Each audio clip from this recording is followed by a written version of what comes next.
ठीक है, क्लियर? अब समझना ध्यान से, इसमें ए है 20, टी है 20, ठीक, जी है 30 और सी मान लो 30 है। इसमें ए 40, टी 40, जी 30 और सी 30। अब मुझे सोच के बताओ, ध्यान से देखना बेटा, मुझे सोच के बताओ कि, ध्यान देना बेटा एक मिनट, हाँ ठीक है, मुझे सोच के बताओ कि किसमें मेरे पास हाइड्रोजन बॉन्ड ज्यादा होंगे। देखो बेस रेशियो क्या होता है, हमने न्यूमरेटर में डबल बॉन्ड वाली चीज लिखी है। न्यूमरेटर में क्या लिखा है, जिसमें 2 हाइड्रोजन बॉन्ड है, और डिनोमिनेटर में क्या लिखा है, डिनोमिनेटर में क्या लिखा है, देखो ध्यान से बेटा, डिनोमिनेटर में लिखा है जिसमें 3 हाइड्रोजन बॉन्ड है। बेस रेशियो का क्या मतलब होता है, आप इसे बेस रेशियो कहते हो, इसे आप क्या कहते हो, बेस रेशियो कहते हो, जिसमें ऊपर आप 2 हाइड्रोजन बॉन्ड वाले लिखते हो, नीचे 3 हाइड्रोजन बॉन्ड वाले लिखते हो। इसे आप क्या पता कर सकते हो, it is used to find stability. इसे आप क्या पता कर सकते हो, स्टेबिलिटी ऑफ डीएनए। क्या पता कर सकते हो, डीएनए की स्टेबिलिटी पता कर सकते हो। मुझे बताओ कैसे, सोच के बताओ जरा, कौन सा डीएनए ज्यादा स्टेबल है। मैं आपसे कहूं आपके पास 2 डीएनए हैं, एक दोनों में मान लो मैं कहता हूं ए और टी दोनों में लगभग बराबर कर देते हैं, या जो भी चीज है, मेरे पास ज्यादा स्टेबल डीएनए वो होगा जिसके 3 बॉन्ड वाले ज्यादा होंगे। जैसे मान लो यहां 3 बॉन्ड किसमें ज्यादा है, देखो यहां हाइड्रोजन बॉन्ड किसमें ज्यादा है, जी और सी वाले में। हमेशा याद रखो बेटा, न्यूमरेटर में 2 हाइड्रोजन बॉन्ड वाले हैं, डिनोमिनेटर में 3 हाइड्रोजन बॉन्ड वाले। मैं क्या पढ़ा रहा हूं, टॉपिक सुनो ध्यान से। हमारे पास एक तरीका होता है जिससे हम 2 अलग अलग डीएनए की स्टेबिलिटी को कंपेयर कर सकते हैं। कभी आपने अगर पढ़ा हो कक्षा 11वीं में, आर्की बैक्टीरिया होता है, वो ज्यादा स्टेबल होता है, मतलब वो कठिन कंडीशन में रहता है, तो उसका डीएनए ज्यादा स्टेबल होता है। स्टेबल डीएनए के लिए मुझे जरूरत है कि डिनोमिनेटर बड़ा हो। डिनोमिनेटर बड़ा होने का मतलब ये हुआ जिनके पास 3 हाइड्रोजन बॉन्ड है वो ज्यादा होने चाहिए। अगर वो ज्यादा होंगे तो ज्यादा स्टेबल डीएनए होगा। क्यों स्टेबल होगा, क्योंकि हाइड्रोजन बॉन्ड टूटेगा नहीं। Now what is stability of DNA, आपसे मैं कहूं आपके पास मान लो ये डीएनए है, आप इसको गर्म करो, अगर इसके दोनों स्ट्रैंड ऐसे अलग हो जाएं तो हम कहेंगे भाई डीएनए जो है डी खराब हो गया। लेकिन इसके दोनों स्ट्रैंड को अलग करने के लिए आपने हाइड्रोजन बॉन्ड तोड़ने पड़ेंगे, तो ज्यादा एनर्जी किसको देनी पड़ेगी, जिसमें ज्यादा हाइड्रोजन बॉन्ड होंगे। तो अगर डिनोमिनेटर बड़ा होगा तो वैल्यू लेस देन 1 आएगी। तो मैं आपको ये बता रहा हूं कि मेरे पास ह्यूमन का डीएनए जो है, ह्यूमन के डीएनए का मान लो बेस रेशियो अगर 1.5 आता है, और अगर आर्की बैक्टीरिया मान लेते हैं ई कोलाई का मेरे पास 1 आता है, तो आप मुझे सोच के बताओ कौन सा ज्यादा स्टेबल होगा। जिसकी वैल्यू कम आएगी इसका मतलब डिनोमिनेटर बड़ा है, अगर ये बड़ा होगा तो इसका मतलब 3 बॉन्ड ज्यादा है, 3 हाइड्रोजन बॉन्ड वाली चीज ज्यादा है, तो फिर उससे हम क्या कहेंगे, वो ज्यादा स्टेबल होगा। तो बेस रेशियो क्या होता है, A+T/G+C लिखते हैं, इसके द्वारा हम स्टेबिलिटी कंपेयर करते हैं। क्या कंपेयर करते हैं, स्टेबिलिटी। क्लियर है, अरे कुछ समझ आया, ये देख पा रहे हो, जिसमें 3 बॉन्ड ज्यादा है वो ज्यादा स्टेबल होगा। ये कह रहा है ह्यूमन क्यों भाई, यहां 1.5 है, न्यूमरेटर ज्यादा आएगा, उससे 3 बॉन्ड वाला ज्यादा होगा। आप देखो खुद से, मैं रिपीट कर देता हूं, मैं ये कह रहा हूं बेटा, A+D में 2 हाइड्रोजन बॉन्ड है, G+C में 3 हाइड्रोजन बॉन्ड है। अगर 3 हाइड्रोजन बॉन्ड वाले बेसिस ज्यादा होंगे तो डीएनए ज्यादा स्टेबल होगा। उस केस में वैल्यू 1 से कम आएगी ना। तो मान लो आर्की बैक्टीरिया का 0.6 लिख देता हूं, यहां आर्की बैक्टीरिया के लिए 0.6 लिख देता हूं, तो कौन स्टेबल हो गया, आर्की बैक्टीरिया ज्यादा स्टेबल हो गया। अरे बोलो भाई, रिपीट क्या करना राहुल, स्टेबिलिटी का क्या अर्थ होता है बता। अगर मैं कहता हूं कि किसी चीज की स्टेबिलिटी वो खराब ना हो, डीएनए के खराब होने का मतलब उनके बीच के दोनों स्ट्रैंड का हाइड्रोजन बॉन्ड टूट के अलग हो जाना। हाइड्रोजन बॉन्ड तोड़ने के लिए मुझे तापमान, टेंपरेचर देना पड़ेगा। अगर 3 बॉन्ड वाले ज्यादा है तो मुश्किल से टूटेगा, 3 बॉन्ड वाले अगर ज्यादा होंगे तो डिनोमिनेटर बढ़ जाएगा ना। अब बताओ, क्लियर है, बहुत ही सही। ठीक है, चलो आ जाओ बेटा, टाइप ऑफ डीएनए बता रहे हैं। ठीक है, टाइप ऑफ डीएनए बता रहे हैं, सुन लो ध्यान से। एक डीएनए होता है जिसे लीनियर कहते हैं। ऐसा लीनियर डीएनए जिसके एंड्स जुड़े हुए नहीं होते, वो किसमें होता है, यूकैरियोटिक सेल में होता है। किसमें होता है, यूकैरियोटिक सेल में, और उसके अलावा वो माइकोप्लाज्मा में होता है और किसी बैक्टीरिया में नहीं होता। सर्कुलर डीएनए क्या होता है, जिसके एंड्स जुड़े रहते हैं, होता वो भी डबल स्ट्रैंड है और उसके ये एंड्स जुड़े हुए रहते हैं। सर्कुलर डीएनए कहां होता है बेटा, एक होता है बैक्टीरिया में, प्रोकैरियोटिक सेल में। प्रोकैरियोटिक सेल का डीएनए क्या होता है, सर्कुलर होता है। उसके साथ कहां होता है, माइटोकॉन्ड्रिया और क्लोरोप्लास्ट में। माइटोकॉन्ड्रिया और क्लोरोप्लास्ट का डीएनए सर्कुलर होता है बेटा, याद रह जाएगा। लीनियर डीएनए किसमें होता है, यूकैरियोटिक सेल में। ठीक है, प्लाज्मिड, बहुत सही, याद आया, प्लाज्मिड भी लिख लो। ठीक है, प्लाज्मिड भी लिख लो, आगे समझ। ठीक है बेटा, तो मेरे पास लीनियर डीएनए ये होगा, सर्कुलर डीएनए बैक्टीरिया में होता है, माइटोकॉन्ड्रिया में होता है, क्लोरोप्लास्ट में होता है। इसके अलावा प्लाज्मिड। प्लाज्मिड जिसको नहीं पता याद करो, बैक्टीरिया के मेन डीएनए के अलावा एक अलग से डीएनए होता है, उसे प्लाज्मिड कहते हैं। बैक्टीरिया के मुख्य डीएनए के अलावा, मेन डीएनए के अलावा एक अलग से डीएनए होता है जिसे प्लाज्मिड कहते हैं। ठीक है, क्लियर। हाँ, एक्स्ट्रा क्रोमोसोमल डीएनए, प्लाज्मिड बता दो दिया बेटा, प्लास्टिड नहीं लिखा, प्लाज्मिड लिखा है, पढ़ भी नहीं पा रहे हो ठीक से।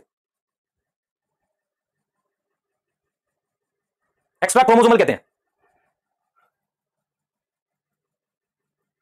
ठीक है, आइए जरा इस टाइप ऑफ डीएनए पे नजर मारते हैं। इस टाइप ऑफ डीएनए पर नजर मारते हैं। तुम जो डीएनए पढ़ रहे हो, जो मोस्ट कॉमन सारे तरह के सेल्स में होता है, उसका नाम होता है B type. Most common type of DNA in all living cell is of B type, जिसमें 10 बेस पेयर पर टर्न होते हैं।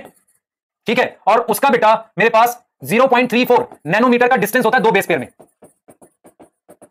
और क्या होता है, राइट हैंडेड कॉइल होता है। तो जो डीएनए हमने पढ़ा वो बी टाइप पढ़ा है। एनसीईआरटी की अगर आप लाइन पढ़ो, क्लास कक्षा 11वीं की, यदि बेटा आप देखो, अगर मैं आपको सारी बातें ना बता पाऊं तो ना मैं आपके साथ जस्टिफिकेशन कर रहा हूं ना खुद के साथ, मैं एनसीईआरटी ही पढ़ा रहा हूं। लेकिन अगर मैं थोड़ा सा 11th वाली भी बता दूं तो शायद आपको फायदा हो। 11th के एनसीईआरटी में जाना, वहां पर लिखा हुआ है कि हमारे पास अल्फाबेट के नाम के कई डीएनए होते हैं जिन्हें आप बड़ी कक्षा में जाकर पढ़ोगे। उसके नाम मैं बता रहा हूं, आपको सिर्फ क्या करना है, कुछ याद नहीं करना, सिर्फ ये याद करो कि जो हम डीएनए पढ़ रहे हैं, चाहे बैक्टीरिया में हो चाहे कहीं भी, वो बी टाइप होता है। और इसके अलावा ए टाइप है, सी टाइप है, ये भी राइट हैंडेड कॉइल होता है। ये भी राइट हैंडेड कॉइल होता है, स्पेशल कंडीशन में बने हुए डीएनए होते हैं। ये भी राइट हैंडेड कॉइल होता है। हमारे पास सिर्फ एक डीएनए होता है जो लेफ्ट हैंडेड घूमता है, वो कौन सा होता है हमारे पास, जेड टाइप। है ना। तो हमारे सिलेबस में जो मेन टाइप का डीएनए आपको एनसीईआरटी पढ़ा रही है वो कौन सा पढ़ा रही है? बी टाइप पढ़ा रही है, चाहे वो बैक्टीरिया का हो, चाहे आपका हो, आपके क्रोमोसोम में हो, या एंड्स में, चींटियों में हो, या किसी लीफ में हो, सब में बी टाइप है। क्लियर है? 11 का पूछ रहा कौन सा चैप्टर? Biomolecule, nucleic acid. बाकी इनकी कोई डिटेल मत याद करना, सिर्फ ये याद करना कि Z type left handed coil होता है, बाकी सारा डीएनए क्या होता है? Right handed coil. बच्चे ये नहीं करना जैसे इसमें 11 बेस पेयर होता है, वो सब मत करो, नहीं पूछेगा, सिर्फ इतना पूछेगा लेफ्ट और राइट। मैं ये भी तो बता रहा हूं आपको कितना याद करना है। ठीक है, क्लियर? आगे आ जाओ भाई, आगे आओ। एक छोटा सा टॉपिक सेंट्रल डोगमा की बात कर रहे हैं, और यहां से आपके चैप्टर के रियल कॉन्सेप्ट स्टार्ट होते हैं। अभी तक हम स्ट्रक्चरल कॉन्सेप्ट पे बात कर रहे थे, मतलब हमारे जो ज्यादा कॉन्सेप्ट थे वो स्ट्रक्चर बेस्ड थे। रियल सेंस में कॉन्सेप्ट अब यहां से स्टार्ट हो रहे हैं, और ध्यान से सुनना। अच्छा, जो बच्चे ऑफ के लिए लिख रहे हैं, मैंने आपको शायद पहले बताया है कि मैं कोई भी क्लास अगर 5:15 पे स्टार्ट होती है तो मैं 6:55 तक कम से कम पढ़ाता हूं। तो आपको मेरी बात से सहमत होना चाहिए, और सभी को इस बात पे मानना भी चाहिए, है ना, क्योंकि आप मेरी बात मानोगे तभी तो पढ़ोगे बेटा। क्लियर है ना? हाँ, तो इस चीज को ध्यान में रखते हुए आप टॉपिक को आगे सुनेंगे, आप बहुत ध्यान से सुनेंगे मेरी बातें। मैं ये कह रहा हूं बेटा, अभी तक हमने स्ट्रक्चर ऑफ डीएनए को लेकर बात की है। स्ट्रक्चर ऑफ डीएनए को जब हमने पढ़ा, ठीक है, डीएनए डबल हेलिक्स मॉडल 1953 में वॉटसन क्रिक ने लाया। ठीक है, जरा टाइमलाइन पे जाओ, सोचो ध्यान से। मेंडल ने काम किया था 1856 से 63 तक। ठीक है, हमारे यहाँ तो बेटा उस समय क्या चल रहा था याद करो, 1856 57 में तो हमारे यहाँ तो बेटा लड़ाई चल रही थी, वो है ना, 1857 रिवोल्ट, हम तो वहां पे उलझे हुए थे। और वो बताओ देखो मेंडल क्या काम कर रहे थे। तो पहले बात सुनो ध्यान से। हुआ ये बेटा, टाइमलाइन ये है कि जो स्टार्टिंग का पार्ट था 19th सेंचुरी का लास्ट वाला पार्ट, उसमें मेंडल का काम हुआ। 20th सेंचुरी का मतलब 1900 कुछ में शुरुआती पार्ट में मेंडल के ही काम को लेकर क्रोमोसोम पर डिस्कवरी हुई है। लेकिन 1920 के बाद, 1920 के बाद से काफी तेज डीएनए पर काम हुआ है। 1953 में जब डीएनए डबल हेलिक्स मॉडल आया तो एक तरीके से रास्ते खुल गए किस चीज को लेकर कि अब हम मॉलिक्यूलर लेवल पर जाकर देखें क्या क्या होता है। मतलब एक तरीके से पूरे रास्ते खुल गए यार, लोगों को ये लगा साइंटिस्ट को यार क्या ही बता दिया इन्होंने डीएनए का स्ट्रक्चर खोल के सामने रख दिया, अब क्या मजा ही आ गया एकदम से। तो ऐसे रास्ते खुल गए। तो सबसे पहले क्या हुआ, क्रिक ने क्या किया, क्रिक ने कहा क्यों ना मैं एक इंफॉर्मेशन बताऊं लाइफ की। तो क्रिक ने एक इंफॉर्मेशन बताई है लाइफ में कि लाइफ में इंफॉर्मेशन मतलब कि लाइफ की जो जेनेटिक इंफॉर्मेशन है, जो डीएनए में इंफॉर्मेशन सेव है, वो कैसे फ्लो करती है, एक जनरेशन से दूसरी जनरेशन में कैसे जाती है, या उसी सेल में वो कैसे प्रोटीन बनाती है, उसे हम सेंट्रल डोगमा कहते हैं। सेंट्रल डोगमा किसने दिया था? क्रिक ने। अगर आप ये फोटो देख पा रहे हो तो ये क्रिक है बेटा, वॉटसन क्रिक में से क्रिक ने एक प्रोपोजिशन दिया था। प्रोपोजिशन मतलब अपनी एक बात सामने रखी थी, एक उन्होंने फ्लो चार्ट सा बना दिया। वो फ्लो चार्ट क्या था? इन्होंने ये बताया कि किसी भी सेल में इंफॉर्मेशन का फ्लो कैसे होता है। तो सेंट्रल डोगमा क्या है? इट गिव, ध्यान से देखेंगे बेटा, सेंट्रल डोगमा क्या है, अगर आपको मेरी बात समझ में आएगी तो समझना ध्यान से। इट प्रोवाइड इंफॉर्मेशन किस बात को लेके? For flow of, sorry, it provide detail of flow of information किसमें? In living cell. तो लिविंग सेल में इंफॉर्मेशन का कैसे फ्लो होता है ये किसने बताया है? क्रिक ने बताया। लिविंग सेल में इंफॉर्मेशन क्या होती है बेटा? डीएनए की इंफॉर्मेशन की कैसे कॉपी बनती है। तो देखो इन्होंने क्या कहा था, इन्होंने क्या कहा बेटा, देखो इन्होंने बोला कि देखो भाई हमारे पास डीएनए होता है, तो डीएनए से मैं और डीएनए बना सकता हूं, जिसे मैं रेप्लिकेशन कहता हूं, जिसे मैं क्या बोलता हूं? डीएनए रेप्लिकेशन कहता हूं, या सिंपल रेप्लिकेशन कहता हूं कि मैं डीएनए से और डीएनए बना सकता हूं। ठीक है, फिर मैं क्या करूंगा, मैं डीएनए से की इंफॉर्मेशन को एमआरएनए में कन्वर्ट करूंगा। इस प्रोसेस को मैं ट्रांसक्रिप्शन कहते हैं। इस प्रोसेस को उन्होंने नाम दिया ट्रांसक्रिप्शन। फिर एमआरएनए से मैं प्रोटीन बना रहा हूं, तो प्रोटीन बनाने के प्रोसेस को मैंने क्या नाम दे दिया? ट्रांसलेशन नाम दे दिया। तो क्रिक ने क्या बताया? क्रिक ने बताया कि सारे लिविंग सिस्टम में जो इंफॉर्मेशन डीएनए में वो कैसे फ्लो होती है। उन्होंने बोला कि मैं डीएनए से डीएनए बना सकता हूं, डीएनए रेप्लिकेशन से। मैं डीएनए से आरएनए बना सकता हूं, बेसिकली एमआरएनए। एमआरएनए का मतलब होता है मैसेंजर, डीएनए की इंफॉर्मेशन को कॉपी कर दिया, मैसेंजर आरएनए बना सकता हूं, और मैसेंजर आरएनए की इंफॉर्मेशन को ट्रांसलेट कर सकता हूं प्रोटीन में। तो इस इंफॉर्मेशन के फ्लो को हम नाम देते हैं सेंट्रल डोगमा। अब देखो इससे फायदा क्या हुआ, 1953 के बाद 1957 के आसपास इन्होंने सेंट्रल डोगमा दिया। हमें यह पता चल गया, सुनना ध्यान से, हमें यह पता चल गया कि अब हमें क्या डिस्कवर करना है। साइंटिस्ट लोगों का दिमाग खुल गया यार, अब हमें डीएनए रेप्लिकेशन खोजनी है, अब हमें क्या खोजनी है? ट्रांसक्रिप्शन खोजनी है, अब हमें ट्रांसलेशन खोजनी है। तो सेंट्रल डोगमा क्या था? जैसे डीएनए डिस्कवर हुआ उसके बाद एक बहुत इंपॉर्टेंट काम था जिसमें क्रिक ने बताया कि देखो भाई डीएनए से डीएनए बन सकता है, डीएनए से आरएनए बन सकता है, आरएनए से प्रोटीन बन सकती है, इंफॉर्मेशन ऐसे फ्लो करेगी। अब आप खोजो, प्रोसेस को डिस्कवरी स्टार्ट करो। तो इसका मतलब क्रिक के काम के बाद मॉलिक्यूलर लेवल पे डिस्कवरीज बहुत तेजी से आगे गई है, क्योंकि उन्होंने रास्ते खोल दिए। तो जैसे डीएनए का स्ट्रक्चर आया, थोड़ी सी इंफॉर्मेशन आई, क्रिक ने सेंट्रल डोगमा दिया, हमारे सामने आ गया कि हमें कौन से प्रोसेस की डिस्कवरीज करनी है। ये हमारे सामने आ गया बेटा, ये क्या हुआ, ये चीजें हमारे सामने आ गई, एक पूरा रास्ता ओपन हो गया। तो आपने क्या समझा? This flow of information is known as central dogma. और ये किसमें हो रही है बेटा? लिविंग सिस्टम में। हमारे पास किसमें हो रही है? लिविंग सिस्टम में। अच्छा, उसके कुछ साल के बाद जब सेंट्रल डोगमा आया, उसके कुछ साल के बाद, सुनना ध्यान से बेटा, उसके कुछ साल के, देखो सेंट्रल डोगमा क्या था, हमने डीएनए से क्या बनाया? आरएनए बनाया, और आरएनए भी कौन सा? एमआरएनए। आरएनए से हमने प्रोटीन बनाई। हमने डीएनए से जब डीएनए बनाया, इसको हमने रेप्लिकेशन लिखा, इस वाले प्रोसेस को हमने ट्रांसक्रिप्शन लिखा, और इसको हमने क्या लिखा? ट्रांसलेशन। अब मेरी बात बहुत ध्यान से सुनना, सारे लिविंग सेल में, इन ऑल लिविंग सेल, सभी लिविंग सेल में, सुनना ध्यान से बेटा, इन ऑल लिविंग सेल मेरे पास डीएनए प्रेजेंट होता है। क्या प्रेजेंट होता है? डीएनए प्रेजेंट होता है। ठीक है, सो प्रोपोजिशन ऑफ क्रिक, जो क्रिक ने बताया वो सही है, ऑफ क्रिक वैलिड है, बहुत सही। लेकिन मेरे पास कुछ ऐसे वायरस मिलते हैं जिन्हें हम रेट्रो वायरस कहते हैं, उनके अंदर आरएनए होता है। तो फिर मैं कैसे ये फ्लो कराऊंगा? तो इन सम वायरस जिनमें आरएनए जीनोम है, तो उनमें क्या हुआ बेटा? उनमें एक एडिशनल प्रोसेस होता है। तो उनमें एक एडिशनल प्रोसेस क्या होता है? एडिशनल प्रोसेस ये होता है कि आरएनए से मेरे पास डीएनए बनता है। आप देखो जरा, डीएनए से आरएनए ट्रांसक्रिप्शन कह रहे हैं। तो मेरे पास दो साइंटिस्ट थे जिनका नाम है टेमिन, नाम नहीं बताऊंगा, टेमिन बाल्टीमोर है, छोड़ सकते हो। मैं आपको सिंपल ये समझा रहा हूं कि मेरे पास क्या हुआ, इन वायरस रिवर्स ट्रांसक्रिप्शन डिस्कवर हुई। रिवर्स ट्रांसक्रिप्शन जो था वो डिस्कवर हुई। उसके बाद सेंट्रल डोग्मा में बदलाव किया गया। हमने कहा चलो ठीक है, डीएनए से आरएनए बनाते हैं और आरएनए से क्या बनाते हैं, प्रोटीन। लेकिन सेंट्रल डोग्मा में ये बदलाव आ गया, आरएनए से डीएनए भी बना सकते हैं, वायरस में होता है, और इसे हम क्या बोलते हैं बेटा, रिवर्स ट्रांसक्रिप्शन।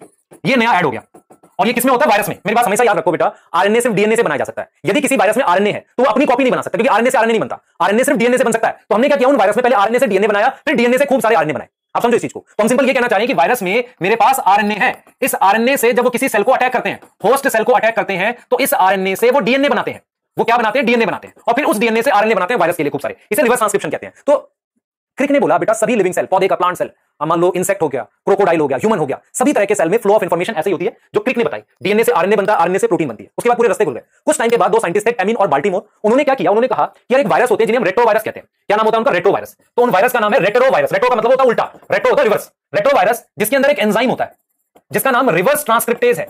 इस एंजाइम की वजह से वो आरएनए से use to form DNA by RNA, वो आरएनए से डीएनए बनाते हैं। कारण, अगर आरएनए से डीएनए नहीं बनाएंगे, देखो किसी को भी खुद को मल्टीप्लाई करना पड़ेगा। अगर वायरस खुद को मल्टीप्लाई करना चाहता है, जिसके पास आरएनए है, जेनेटिक मटेरियल, बट इस जेनेटिक मटेरियल जो उसकी मेन चीज है, सब कुछ जो जिसकी वजह से वो अपनी कॉपी बना सकता है। कुछ ऐसे वायरस थे जिनमें जेनेटिक मटेरियल आरएनए था, अगर वो आरएनए से आरएनए नहीं बना सकते, ये रूल होता है कि आरएनए से आरएनए नहीं बनेगा, तो आरएनए से पहले उन्होंने डीएनए बनाया ये, और इस डीएनए से फिर वायरस जैसे खूब सारे आरएनए बनाते हैं। अगर मैं आपको प्रॉपर्ली दिखाऊं तो ऐसे होता है कि मेरे पास मान लो ये होस्ट सेल है जिस पर वायरस अटैक करता है, होस्ट सेल है जिस पर वायरस अटैक करता है, ये वो वायरस है, ये उसका आरएनए है। तो उसका आरएनए यहां आ जाता है, आरएनए से डीएनए बना लेते हैं, फिर इस डीएनए से खूब सारे आरएनए बनाते हैं, और इन खूब सारे आरएनए से खूब सारे ऐसे वायरस बन गए।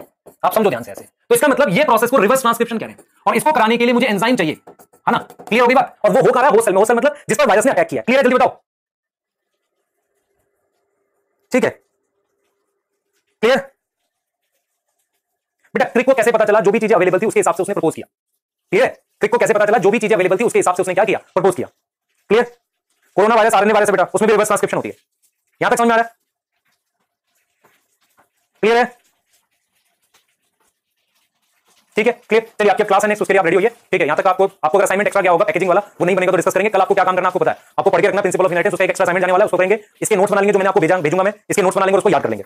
क्लियर है। प्लीज प्लीज टाइम वेस्ट करना बंद करिए आप लोग। मैं बार बार इस बात को बोल रहा हूं, जिसको लगे मैं गुस्सा कर रहा हूं तो गुस्सा ही कर रहा हूं, कोई बात नहीं, पर प्लीज टाइम वेस्ट करना बंद करिए। ठीक है बेटा, हाँ ठीक है, thank you so much, please try करिए, थैंक यू।